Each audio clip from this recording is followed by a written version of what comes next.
सभी को डॉक्टर गजानंद आर्य का नमस्ते। कक्षा 12वीं हेतु निर्धारित सीबीएसई परीक्षा हिंदी ऐच्छिक विषय भीष्म साहनी का जीवन चरित्र अध्ययन करते हैं। भीष्म साहनी, उनका जन्म 1915 और मृत्यु 2003 में हुई। आप भीष्म साहनी का चित्र यहां देख रहे हैं। एनसीईआरटी की पुस्तक अंतरा भाग 2 में यह चित्र अंकित है। भीष्म साहनी का जन्म रावलपिंडी, जो आजकल पाकिस्तान में है, वहां पर हुआ। रावलपिंडी एक जगह का नाम है जो कि आजकल पाकिस्तान में है। अर्थात लेखक का जन्म तब हुआ जब भारत और पाकिस्तान दोनों मिलकर के सिर्फ भारत ही थे। उस समय पाकिस्तान नाम का कोई अस्तित्व नहीं था, संपूर्ण भारतवर्ष एक था। जब 1947 में आजादी के समय में वह अलग अलग हुआ तो रावलपिंडी का क्षेत्र पाकिस्तान में चला गया, जहां भीष्म साहनी जी का जन्म हुआ। उनकी प्रारंभिक शिक्षा घर में ही हुई। उन्होंने उर्दू और अंग्रेजी का अध्ययन स्कूल में किया। अर्थात बचपन की शुरुआत की शिक्षा घर में हुई, लेकिन विद्यालय में जाकर के उन्होंने उर्दू और अंग्रेजी की शिक्षा प्राप्त की थी। गवर्नमेंट कॉलेज लाहौर से आपने अंग्रेजी साहित्य में एमए किया। तदुपरांत पंजाब विश्वविद्यालय से पीएचडी की उपाधि प्राप्त की। गवर्नमेंट कॉलेज लाहौर, वहां से एमए अंग्रेजी से किया और पंजाब साहित्य से पीएचडी। पीएचडी की परीक्षा एमए करने के बाद किसी विषय विशेष पर आप अपनी दक्षता प्राप्त करने के लिए और आखिरी शिक्षा पीएचडी को लेते हैं, जिसमें आपको किसी शोध कार्य करना पड़ता है विषय विशेष पर। देश विभाजन से पूर्व इन्होंने व्यापार के साथ मानद ऑनरेरी अध्यापन कार्य किया। मानद अध्यापन का मतलब यह है कि विद्यालय में या कॉलेज में जाकर के नौकरी नहीं करना, पर यह है कि अपने विषय को जाकर के पढ़ाना, ताकि बच्चों को उनके ज्ञान का फायदा मिले, छात्रों को उनकी पढ़ाई का फायदा मिले। उसको कहते हैं मानद अध्यापन। अंग्रेजी का शब्द है ऑनरेरी। विभाजन के बाद पत्रकारिता इप्टा नाटक मंडली में काम किया। अर्थात एक नाटक मंडली, उसका नाम था इप्टा, और पत्रकारिता, दोनों क्षेत्र में उन्होंने कार्य किया। विभाजन का मतलब बंटवारा। जब भारत और पाकिस्तान का जब अलग अलग बंटवारा हुआ तो उस समय को विभाजन कहते हैं। मुंबई में वे बेरोजगार भी रहे। जब वो मुंबई आ गए तो उनके पास कोई रोजगार नहीं था, कोई काम नहीं था। फिर अंबाला के कॉलेज में तथा खालसा कॉलेज अमृत में अध्यापन से जुड़े। अमृतसर एक जगह का नाम है और वहां पर अंबाला है एक जगह का नाम है, दोनों ही। वहां पर खालसा कॉलेज था, वहां पर वो अध्यापन किया था, पढ़ाए कॉलेज में। कुछ समय बाद स्थायी रूप से दिल्ली विश्वविद्यालय के जाकिर हुसैन कॉलेज में साहित्य का अध्यापन किया। अर्थात दिल्ली के जाकिर हुसैन कॉलेज में वो प्राध्यापक रहे, लेक्चरर रहे। लगभग 7 वर्ष विदेशी भाषा प्रकाशन गृह मास्को में अनुवादक पद पर भी कार्य रहे। मास्को रूस में एक जगह है, वहां पर वो भी कार्य किए। रूस प्रवास के दौरान रूसी भाषा का अध्ययन, लगभग 2 दर्जन रूसी पुस्तकों का अनुवाद उनकी विशेष उपलब्धि रही। अर्थात रूसी पुस्तकों को उन्होंने हिंदी भाषा में अनुवाद किया। रूस की जो पुस्तकें हैं उनका लगभग 2.5 वर्षों तक नई कहानियां का कुशल संपादन किया। नई कहानियां एक पत्रिका है, उसका वो संपादन भी करते रहे। ये प्रगतिशील लेखक संघ तथा अफ्रो एशियाई लेखक संघ के भी संबंध रहे। ये लेखकों का प्रगतिशील लेखक संघ और अफ्रो एशियाई लेखक संघ, ये दोनों लेखकों का एक समूह है जो मिलजुल करके कार्य करते हैं। तो ये उससे भी संबद्ध का मतलब उसमें काम करते रहे, अर्थात उसमें मिलते रहे, उससे जुड़े रहे और जुड़ करके जो उस क्षेत्र में तरक्की होनी चाहिए उसके लिए साथ दिया। उनकी प्रमुख कृतियों में भाग्य रेखा, पहला पाठ, भटकती राख, पटरियां, वांगचू, शोभा यात्रा, निशाचर, पाली, डायन, ये उनकी कहानी संग्रह है। जितने पुस्तक हैं ये कृतियां का मतलब उनके लेख, ये उन्होंने कहानियां लिखी। झरोखे, कड़ियां, तमस, बसंती, मैया दास की माड़ी, कुंतो, नीलू नीलिमा नीलोफर, ये इनके उपन्यासें हैं। माधवी, हानुश, कबीरा, खड़ा बाजार में, मुआवजे, ये उनके नाटक हैं। गुलेल का खेल, ये बच्चों के लिए उपयोगी कहानियां हैं, अर्थात हर क्षेत्र में कहानी, उपन्यास, नाटक और बच्चों के लिए छोटी कहानियां, इस सब पर उनको महारत हासिल था, अर्थात सभी लेखन विधा पर उनकी पकड़ थी और वो लिखते थे और जो प्रसिद्ध रहा। तमस उपन्यास के लिए उन्हें साहित्य अकादमी पुरस्कार से सम्मानित किया गया। हिंदी साहित्य में जो लेखक उल्लेखनीय कार्य करते हैं उन्हें सम्मान मिलता है, तो उन्हें तमस नाम का जो उपन्यास था उस पर उनको हिंदी साहित्य अकादमी पुरस्कार प्राप्त हुआ।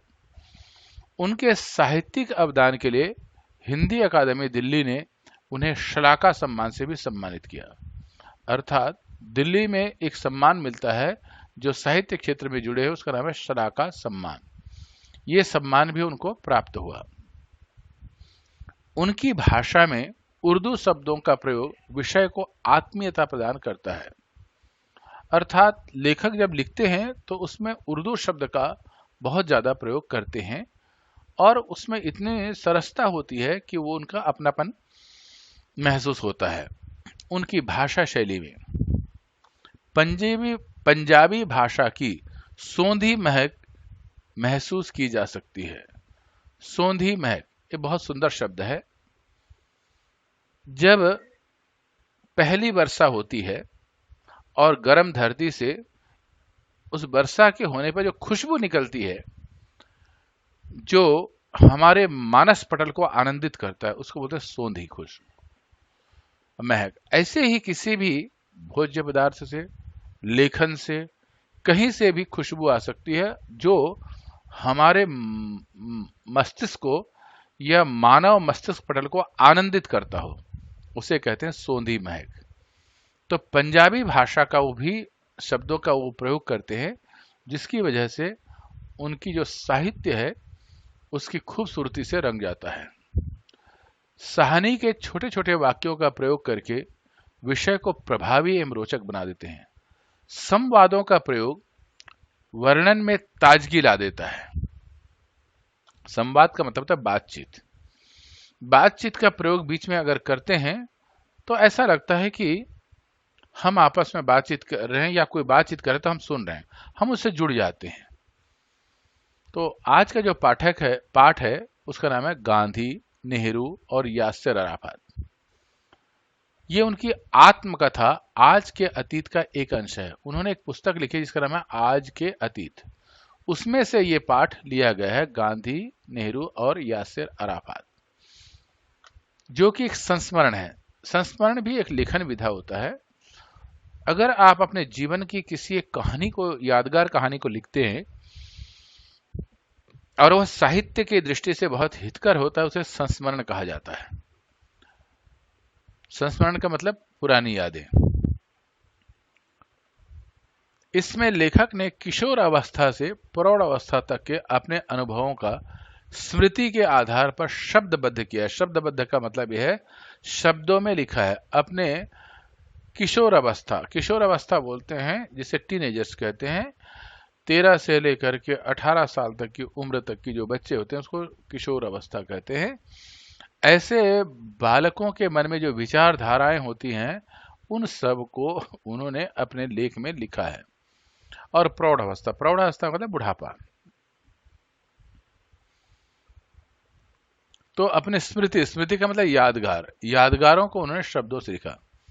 सेवाग्राम में गांधी का सानिध्य, कश्मीर में पंडित जवाहरलाल नेहरू का साथ और फिलिस्तीन में यासर अराफात के साथ व्यतीत किए गए चंद क्षणों को उन्होंने प्रभावशाली शब्द चित्रों के माध्यम से प्रस्तुत किया है। सेवाग्राम गांधी जी, महात्मा गांधी जी का एक आश्रम था, तो उसमें वो उनसे मिलने गए थे क्योंकि उनके भाई वहां रहते थे। उनकी इच्छा थी कि मैं गांधी जी से मिलूं, तो सेवाग्राम के विषय में भी वो लिखते हैं। और कश्मीर में जब पंडित जवाहरलाल नेहरू, जो भारतवर्ष के प्रथम प्रधानमंत्री हैं, उनसे वो उनकी मुलाकात हुई, तो उसके विषय में भी उनका सुंदर संस्मरण को लिखते हैं। फिलिस्तीन एक देश का नाम है, वहां के जो राष्ट्रपति थे उनका नाम था यासर अराफात, उनके साथ भी जो मुलाकात हुई उसके विषय में भी वो लिखते हैं। प्रस्तुत संस्मरण अत्यंत रोचक, सरस एवं पठनीय बन गया है। रोचक का मतलब जिसको पढ़ने में रुचि हो, आनंद की महसूस हो। सरस, पढ़ने पर ऐसा महसूस नहीं हो कि उल जलुल बातें हैं, आपको उसमें कोई ना कोई शब्दों से सुंदर भावार्थ, पूरे वाक्यों से पूरा सुंदर व्यंजना निकलती है, उसे सरस कहते हैं। पठनीय, पठनी का मतलब है पढ़ने योग्य। ऐसी भाषा का प्रयोग किया उन्होंने जो आपको बार बार पढ़ने का मन करे, इसीलिए पठनीय कहा जाता है। क्योंकि भीष्म साहनी ने अपने रोचक अनुभवों को बीच बीच में जोड़ दिया है। इस पाठ के माध्यम से रचनाकार के व्यक्तित्व के अतिरिक्त राष्ट्रीयता, देश प्रेम, अंतरराष्ट्रीय मैत्री जैसे मुद्दे भी पाठक के सामने उजागर होते हैं। ये तीनों मुद्दे बड़ा गजब का मुद्दा है। राष्ट्रीयता, राष्ट्रीयता का मतलब अपने देश या जिस भी देश के बारे में आप रहते हैं, वहां लिखते हैं, पढ़ते हैं, जीते हैं, उसके भावना होनी चाहिए, देश प्रेम की भावना, उसे कहते हैं राष्ट्रीयता। मतलब राष्ट्र के औचित्य का वर्णन करना, राष्ट्र के समस्त सर्वांगीण विकास या वहां के प्रेरक प्रसंगों का वर्णन करना। देश प्रेम, हर एक व्यक्ति को अपने देश से प्रेम होता है और होना चाहिए। कहते हैं जननी जन्मभूमिश्च स्वर्गादपि गरीयसी, माँ और मातृभूमि दोनों स्वर्ग से महान है। इसीलिए हर व्यक्ति को अपनी जन्मभूमि, अपने देश से प्रेम होता है और रहना भी चाहिए। अंतरराष्ट्रीय मैत्री, अंतरराष्ट्रीय मैत्री का मतलब होता है एक देश दूसरे देश से मित्रता रखता है, समान विचारधारा होने की वजह से, और तरक्की के पथ पर समान एक दूसरे का आदान प्रदान हो, ऐसे राष्ट्रीय मैत्री कहलाता है।